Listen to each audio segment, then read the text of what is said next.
Welcome back to The Common Historian, where history meets the supernatural. I'm Jeremy, and each week we explore the haunting intersections between our past and the paranormal.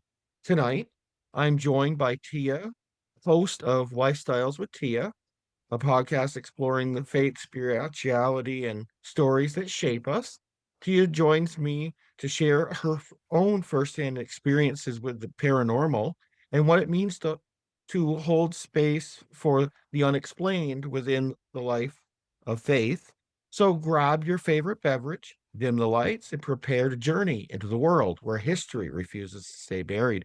Welcome, Tia. How are you? Thank you for having me. Oh, I'm doing well. Excited to have you on here tonight. Now, before we get into the kind of into your experience, can you tell me a little bit about Lifestyles with Tia and what drew you to cover the spirituality part? Yes, so I just always, as a little girl, love hearing other people's stories as well as I have so many stories to tell myself. But because I'm in Christian ministry, I kind of incorporate the Christian ministry with my creativity and interviewing people's real, authentic life stories and how it shaped them and made them who they are today. While that was happening, everything started unfolding to so many different niches of stories. So now I'm kind of covering all kinds of stories from not just faith walk, but people who experience just unexplainable things in life and to real stories that are happening in the real world and also just great stories of people how they made it to where they are from just very lowest part of their life to the highest and what brought them to where they are at right now. Now, you mentioned wanting to share something you experienced personally. Where does that story start? Yeah, so this is one of the many countless unexplainable true stories from my real life. This incident actually took place at the turn of the decade, right at the tail end of the, I would say, 2000s. Okay. And at that time, yes, my daughter was still quite young, and her father often came home pretty late. And on this particular evening, we found ourselves alone as the hours were slowly passing us by. And keep in mind, a lot of supernatural spiritual things have happened in my life. And during this particular phase of my life, I was getting mocked on by my in laws who couldn't understand the experiences I was going through. And also keep in mind, I'm a Christian, so I share Christian faith, and whatever is written in the Bible, I believe it to be 100% true. And as a Christian, I remember thinking to myself, I wonder if my in-laws are true Christians because you can't just pick and choose what you want to believe. Just like some Christians can't believe the spiritual encounters, just like some Christians can't believe the power in Jesus' name. So I don't mean to sit here and steer you and your audience away from the story, but yeah, just had to throw that in there before we go on. That's perfectly fine. Yeah, so on a whim, this was very late that night. Me and my daughter got ready for bed because her father wasn't home yet. And then we changed our minds and decided to venture out into the night. And since it was the weekend, we thought it would be fun to catch a late night movie at one of the local theaters in West LA. And it was a place we visited only occasionally, not all the time. And there was a particular seat that we would usually sit at. So me and my daughter, she was really young. So we were just streaming through the crowd to get to the seat. And while we were in the crowd, this woman who appeared to be of, I would say, European descent, she ran into me. And it almost felt as if she did it deliberately. And she was cursing me out in a mix of English and a language I had never heard before. It was a weird language. It was almost like gibberish. Yes, and we had locked eyes together. And of course, my daughter is real tiny. She's just kind of walking right close to me, right next to me, and I'm holding her hand, and we're trying to navigate through this crowd. And while my eyes and that lady's eyes have locked, I saw this pure hatred in her eyes. And since I was with my baby, I had to hold back my words and simply just overlook at this very odd encounter with this woman. And all I wanted to do was actually just reach the seat we typically occupy when we visit that place. So I was just trying to get there as soon as possible with my daughter. Yeah. Yeah. Yeah. So up until then, I'm not really wrapping this whole thing in my mind. I just think that this is very strange that this lady just came out of nowhere. She kind of like bumps into me and she's now like screaming and cursing me out with a language that is not like this earthly language. Yeah, it was like Um, foreign from Earth language. yes. And it was very strange because it was almost like the crowd wasn't hearing her, as if time had stopped and only I was hearing what she was saying. And my daughter was just kind of looking up in a daze. Think But she was think she was maybe not from this earth, or do you think maybe possession? I would say more so like the second thing you said. Yeah, Possession? yes, more something like that. Because there are a couple other incidents that have happened in my life with other people, and I actually have seen exorcism several times in my life as well. So it was pretty similar to that. Not Well, exactly, but she was yes, like if I had speaking to in tongues. explain it.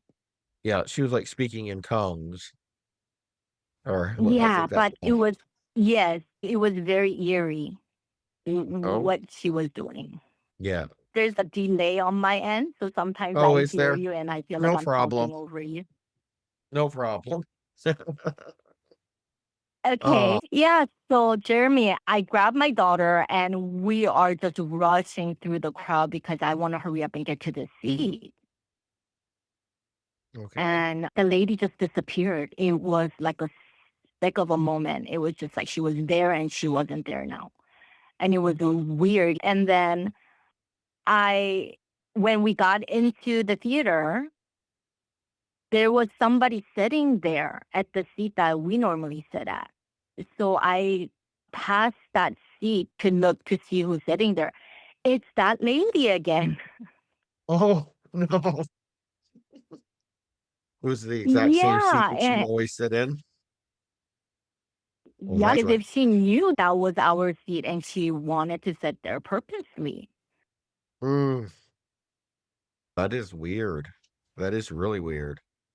Yeah, that I guess you could call it coincidence, but I don't know if did you approach her at all, or did you just kind of find a different seat?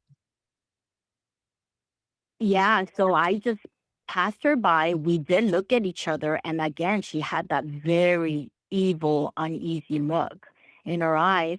And I just kind of looked away and then grabbed my daughter and we found another seat more closer to the screen. I don't like to sit close to the screen most of the times when I go to the movie theater, but we had no choice. The whole theater was packed that night. Yeah, yeah. Did you see that woman Yeah. after that again, or was that the last time you saw her? Yes. So the whole time, the movie was about 2 hours long. We were watching a very late night movie. So this probably had ended like past midnight. And my daughter's like half sleeping by this time. So I was like carrying her out of the theater. And even during the movie, I was present with the story, but yet my mind was still on her, like how strange that was.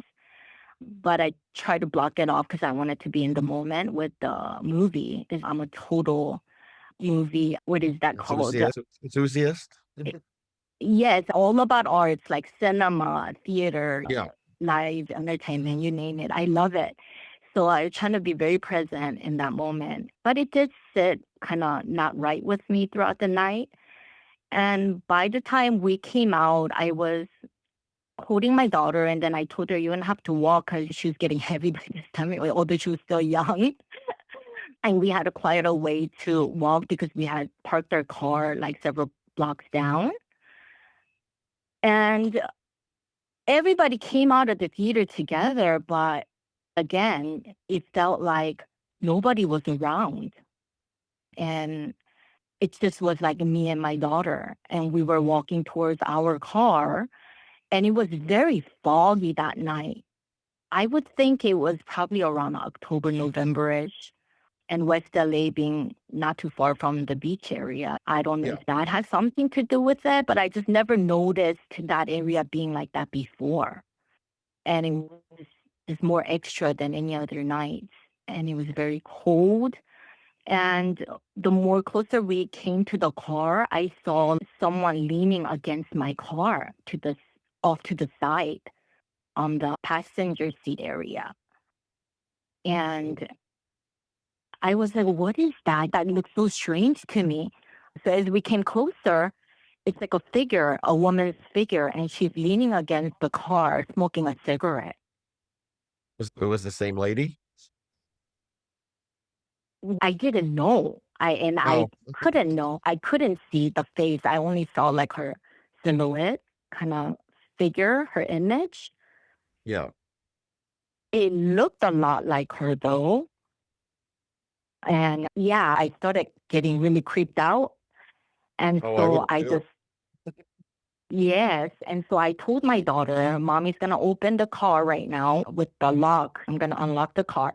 You're going to run as fast as you can and get inside the car. And I'm going to lock the door, is what I had told her as we were approaching closer to the car. Yeah. And that's exactly what she did. She ran in, and then I locked the door, and then I came closer to the area where she was standing. And again, it was like, it looked like her, but I couldn't really see the face. And Yeah. she flicks the cigarette butt. She flicks it and she's facing me, but I can't really see her face because there was like the light that was beaming from behind her was reflecting towards me. So it's like I couldn't see her exact face, but I could see the figures of and figuring of her and her image and the way she was standing. And I can see my daughter just curious, like looking out, like what's happening. Until this day, she's 21 years old now, and she still remembers a little bits and pieces of that night. Yeah, And that is so that yes, woman it must was, if it was that woman, then she must have known that was your car. That's freaky.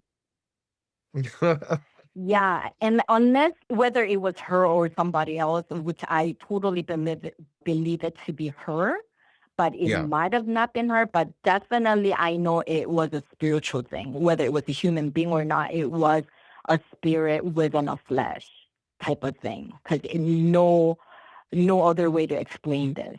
Yeah. That so now Yeah. we're like looking at each other. I am looking at her. So we're like face to face. And then so I asked her. I said, "What's your business here? Why are you leaning against my car? This is my car."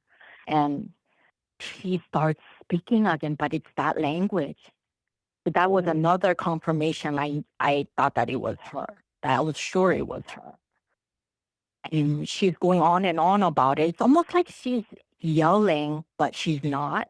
I don't know how to explain this part, but it sounded loud enough. But again, there was nobody around. And even if there was, I don't think anybody would have paid attention.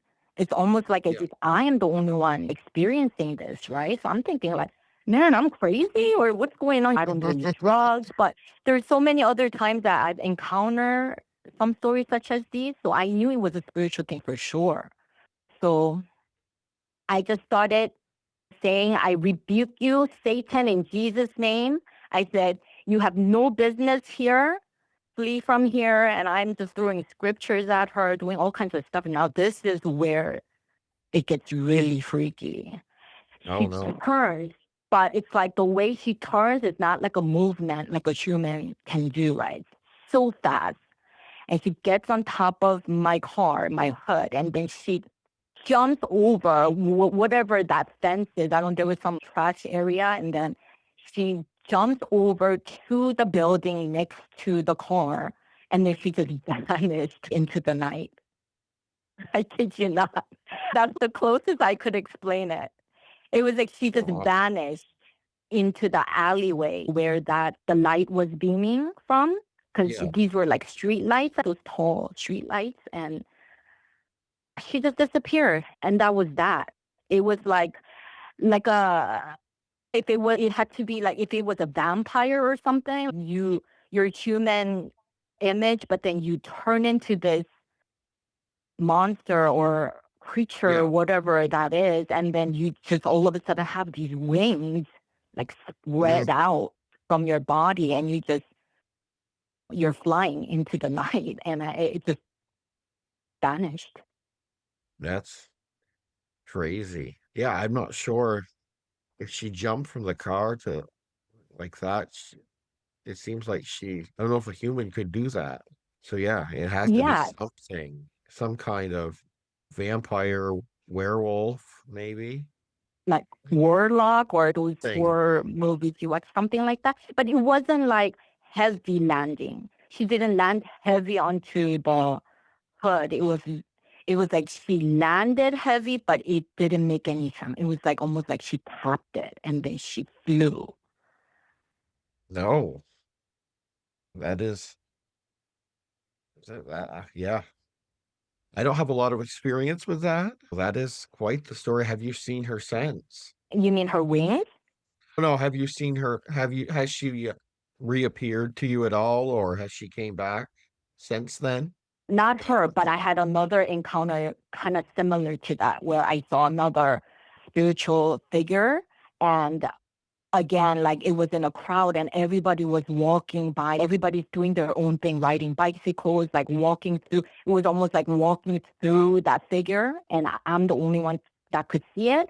However, that particular incident was strange too. I took a picture of it and I developed it because during that time I was using a lot of those films, actual film cameras, Yeah. and it came out in the film. So you actually could see it in the film, but no one could see anything that was like present there other than you. I'd never heard of that Yeah, before. yeah, it felt like it only felt like it, but it was what it was. People were like walking past that. I'm just gonna say that person because in Yeah. reality, it looked like a person to me Yeah. because it Oh, was kind of like going not through the body, but like very close to the body area. And they were just going back and forth, and people were just passing by and stuff. And had they seen this person, I think they would have all turned around to see this person because it wasn't even Halloween, and this person was dressed like Jesus, just like no. Jesus of Nazareth on the films on TV. And I knew it wasn't Jesus because he was scary. I would assume if it's Jesus or it's God, Son of God, you would know it would be an holy experience, not an eerie, scary, Yeah. strange Uh, experience. It Yeah. sounds like something kind of dark, very dark. Did that experience kind of change the way you looked at spiritual or paranormal happenings? Yeah, I am sure of that that world does exist. And if there's good, there is evil. Not to inspire people to focus on the evil, but there is the evil. I would like people to know that there is good and evil, just like there's night and day. There Yeah. is a spiritual realm that's as real as the earthly realm.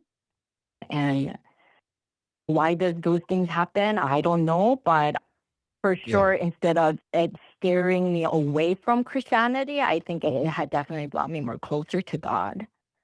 Oh, yeah, I would imagine. Now, do you personally draw the line if there is one between what's spiritual and what's paranormal, or do you see them as one?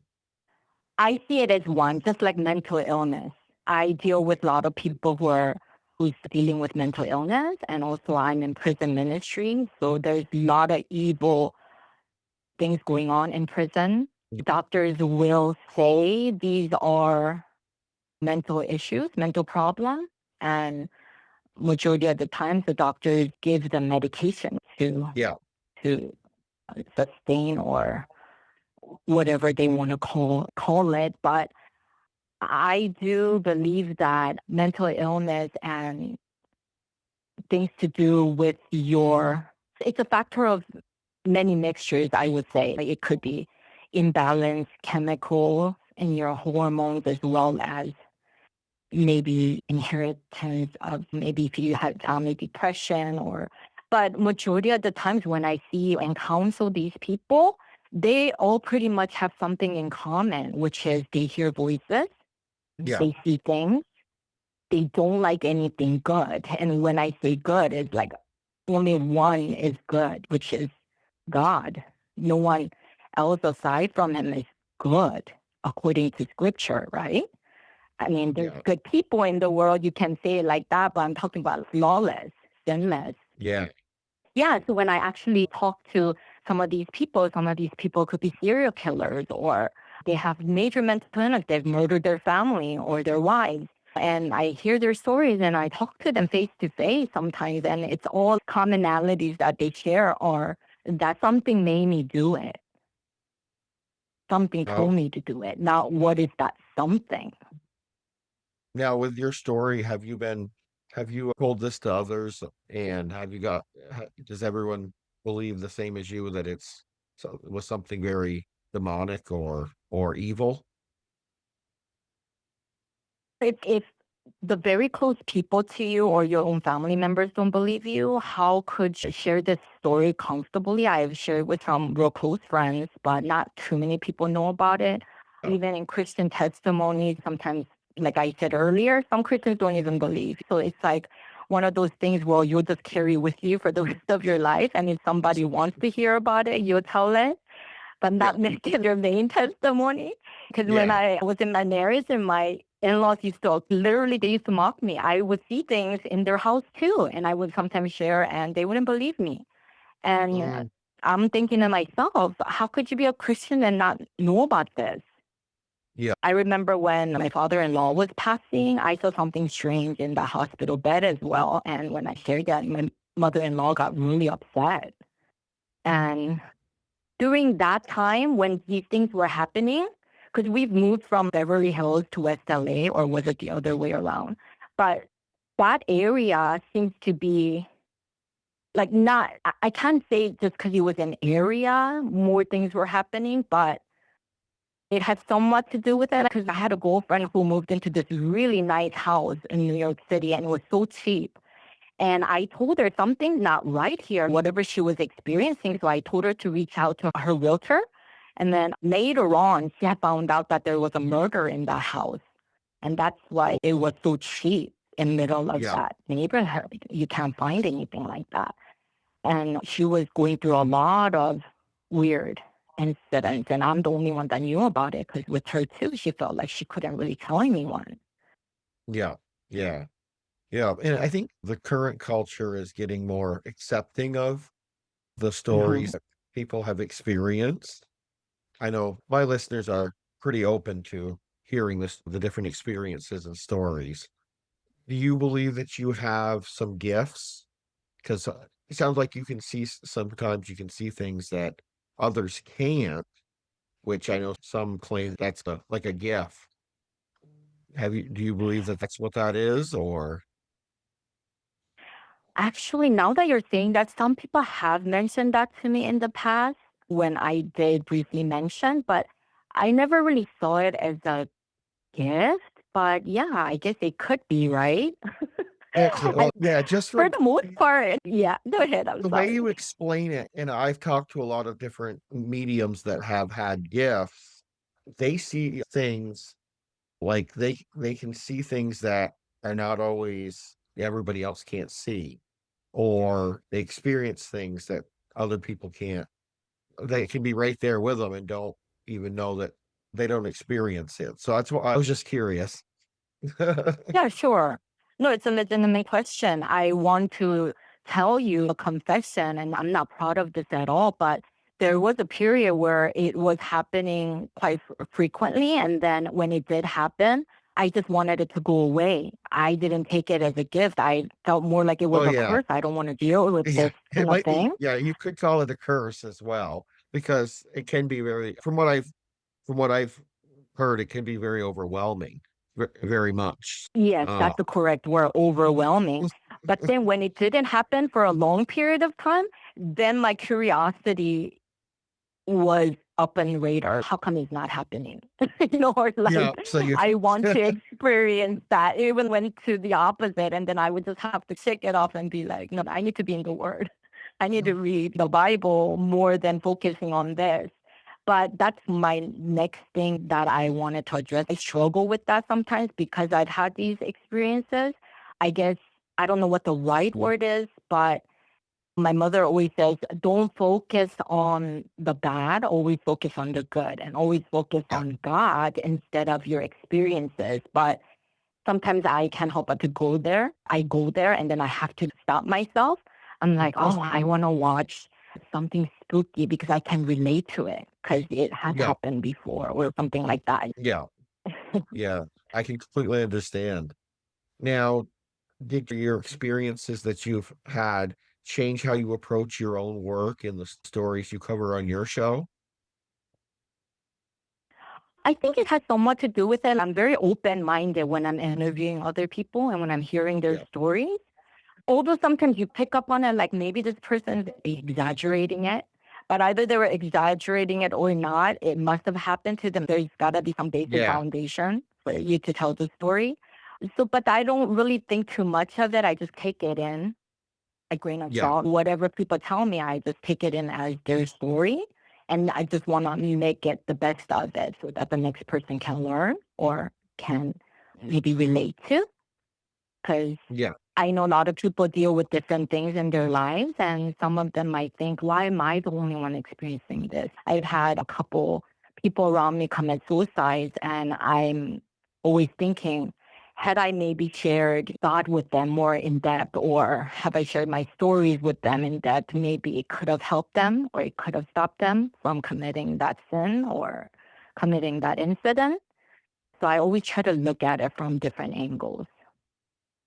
yeah. And everybody has their own experiences and stories. I think that I almost think they don't if it is exaggerated, I don't think they mean to exaggerate it. I think that that's just how they remember it happening, possibly. Exactly. Yes. Uh, and I've listened to a lot of stories as well. I enjoy listening to them and getting the perspective and a different perspective than I might always see. So I really enjoy that. Although I did have this one inmate tell me a story, and the next Oh, time I would test it again and again, and the stories did shift from that one story to another. So in that oh, case, I'm just saying it in a nice way, like maybe it was an exaggeration, but yeah, it was far off from the first story that they've shared with me. And again, that could be going back to mental illness, a mixture of spiritual dead in spirit. yeah, It's just like weird things like that. Some things you can't really explain into words what those yeah, are, but because I know in my heart it's a spiritual thing, it's like I I know that you have to treat it a certain way, not just mental illness. yeah, yeah. Now, for someone listening who has had something similar happen, but doesn't have the language for it yet, doesn't really know how to explain it, what would you want them Mhm. to know? I guess I would like to say because I speak other language as well, so sometimes Yeah, I can deliver words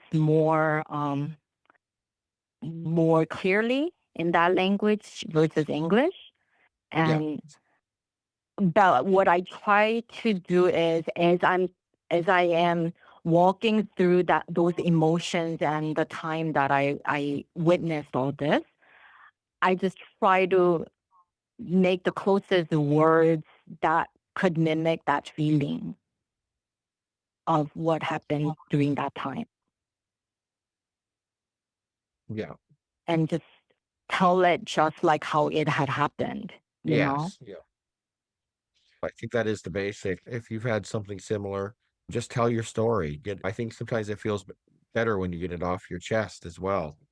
Instead of Yes. holding it in. Yes, because all you can do is just tell it like the way it really happened. How else Yeah, can you tell it? yeah. And I've met some people who try to block off the stories in their mind too. For whatever reason, maybe it was a painful event for them, or maybe it was too scary of an event.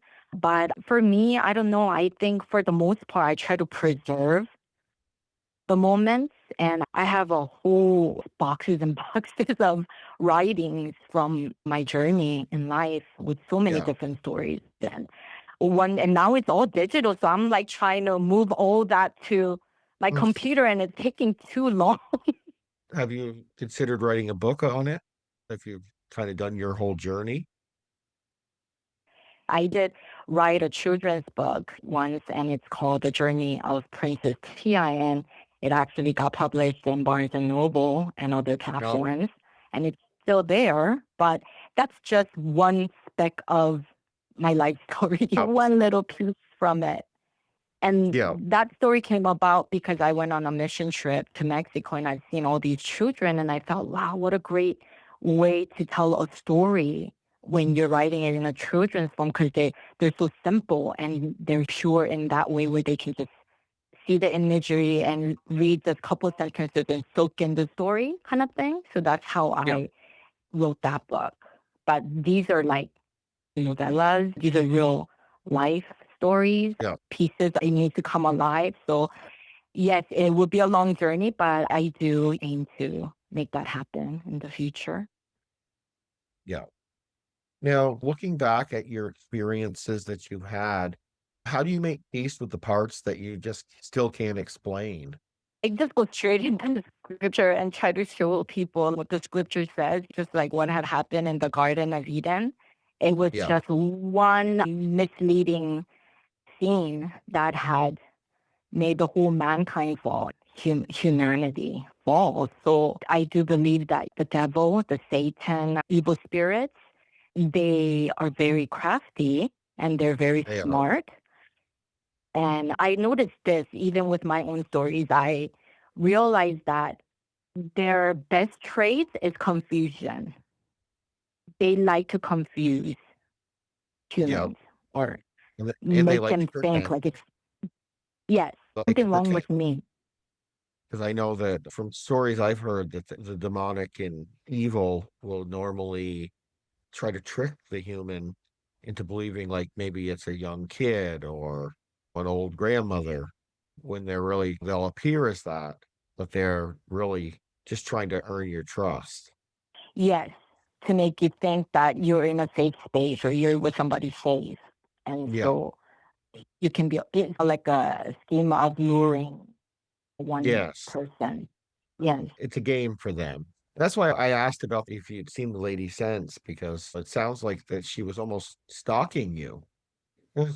Oh, yes. Oh, talk about stalking. That is the book that I'm writing right now. Actually, that one is going to get published for sure. Yes, I did have a real life stalker. Was Oh, giving you it away did? for your listeners. Oh, Yes, that was such an horrifying experience.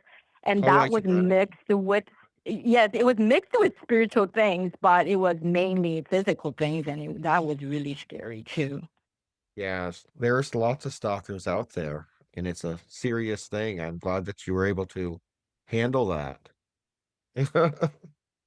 Yeah, maybe I can talk about it one day on your show, but that is a whole new other book, whole new other That's a whole chapter. nother. Wow, that's so much happening within that story.